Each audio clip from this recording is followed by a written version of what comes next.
we're going to see it be a little bit different shape. That peripheral nerve that is going to exit out of the spinal cord and begin to move to whatever area of the body it's going to move to, okay? All the way along the length of that axon.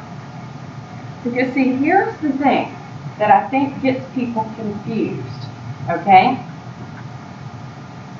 The head of that peripheral neuron is at or near the central nervous system. It is the axon that's traveling. What did I just tell you?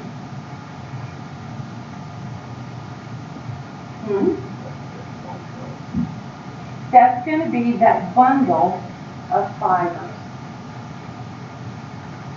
The heads are going to be at or near the central. Think about the nerves in the lower body. All right? Have you ever had toe pain? A pain in your toe? Great big toe. No matter what you took, your Advil, your Tylenol, nothing seemed to help the pain in that toe.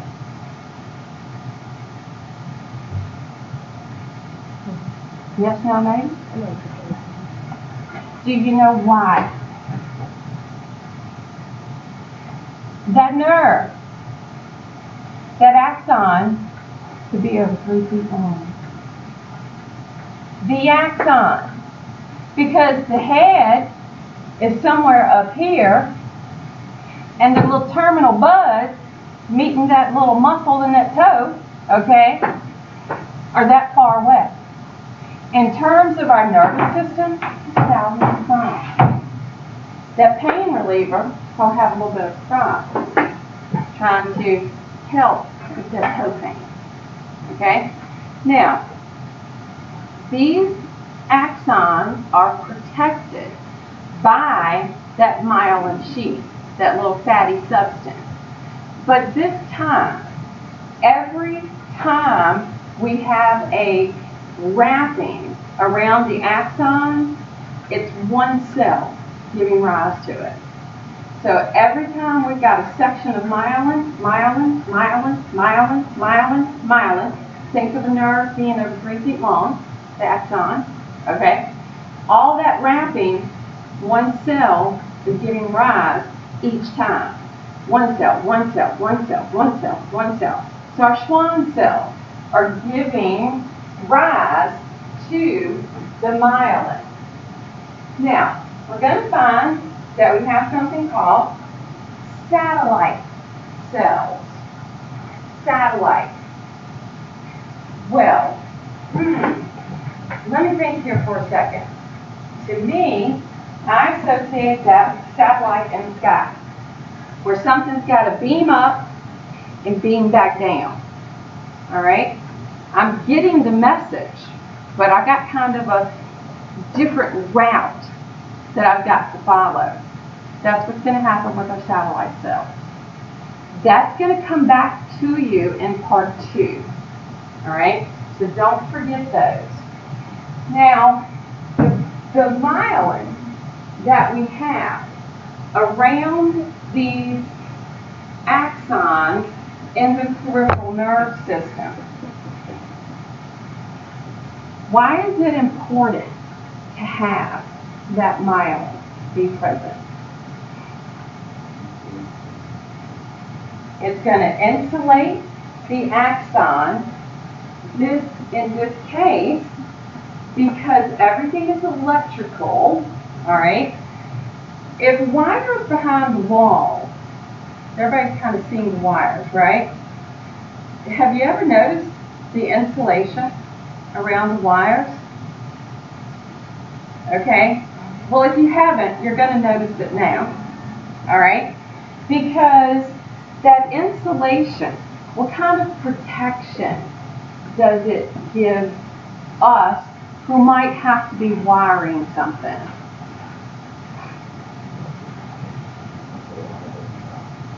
You're not going to hopefully get shot. If somebody, you're working on that thing and somebody comes flip switch and you're like, oh, hello. Okay? But the goal is so that you don't have that feeling. We're going to find that the myelin in the peripheral nervous system plays an important role in conducting the action potential.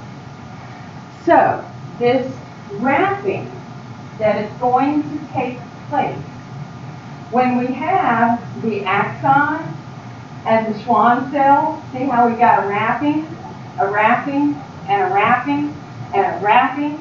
Each time there's a wrapping, that one Schwann cell is devoted only to that wrapping. It's not going to worry about this one, or that one.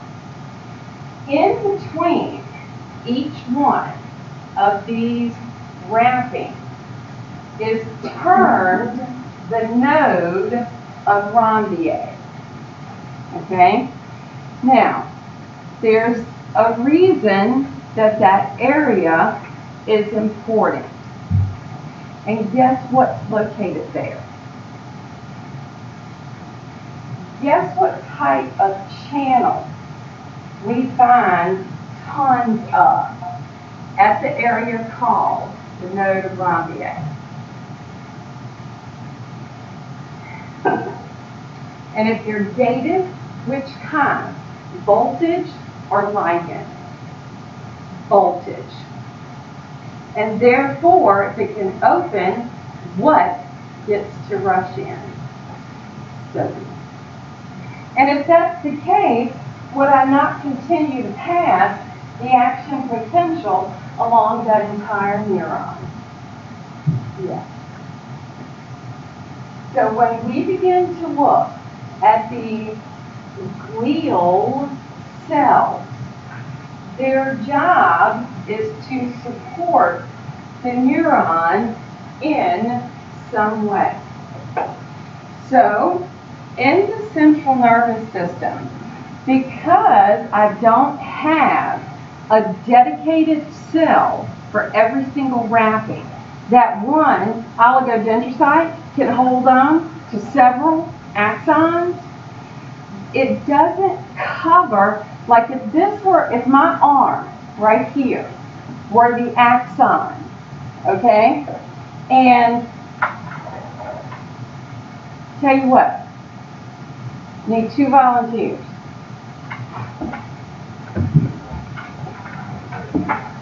Oh, you're covered in the stuff. Courtney? Nicole? All right, each of you come stand on the side.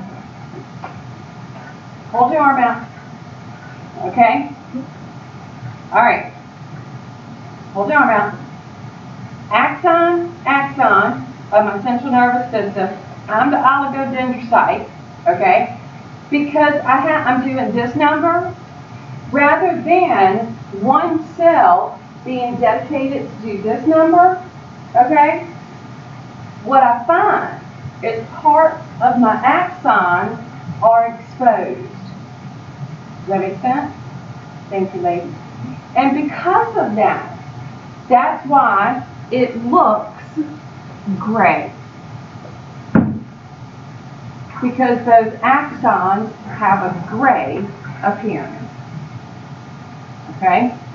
So, they are myelinated, but they are considered unmyelinated because they do not have a dedicated cell running the entire length of that axon. Okay? So, unmyelinated, that axon is just resting. Just kind of has a little bit of that fatty stuff covering it up. Myelinated is what we're going to find to the outer portion of my spinal cord, as represented right here, where it's got all the rest of it being represented as the white matter. And it's going to be found wrapping my peripheral nerves. Okay? When we say myelin, it is protecting, it's insulating, and it's going to help with the speed of the action potential. So it's going to help with the transmission.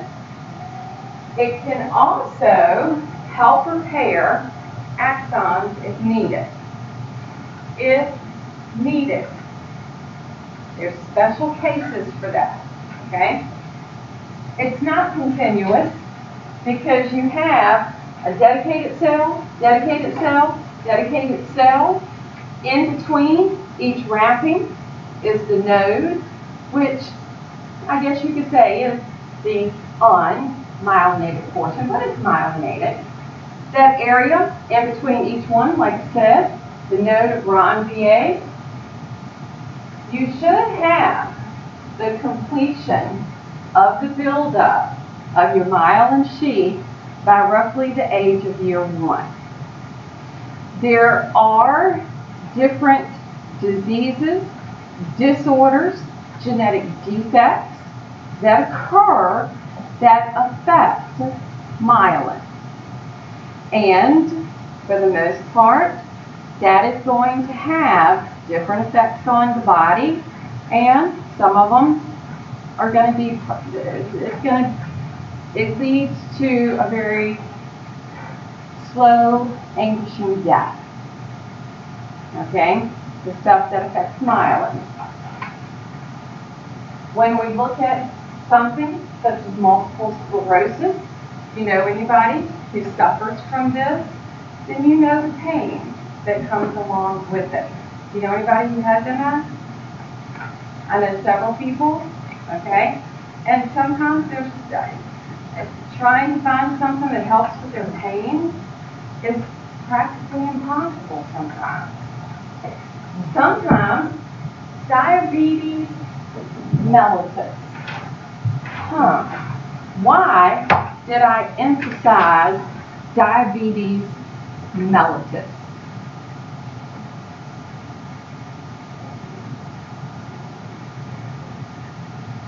Okay, which is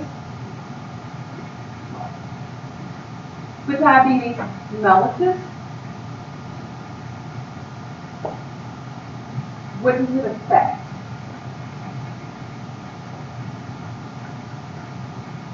Sugar. There's another diabetes. You happen? Oh, we didn't talk about that because that comes in endocrine system. Oh, my bad. Diabetes insipidus. Have you ever heard of that? Okay. This is the one where somebody has something wrong with the anti-diuretic hormone, and they put out huge amounts of urine. Diabetes simply tells us urine. The mellitus and the insipidus let us know which one. Okay? That was kind of cool. Not cool, but cool. You know what I'm saying? Okay, so this is how it would look for myelination.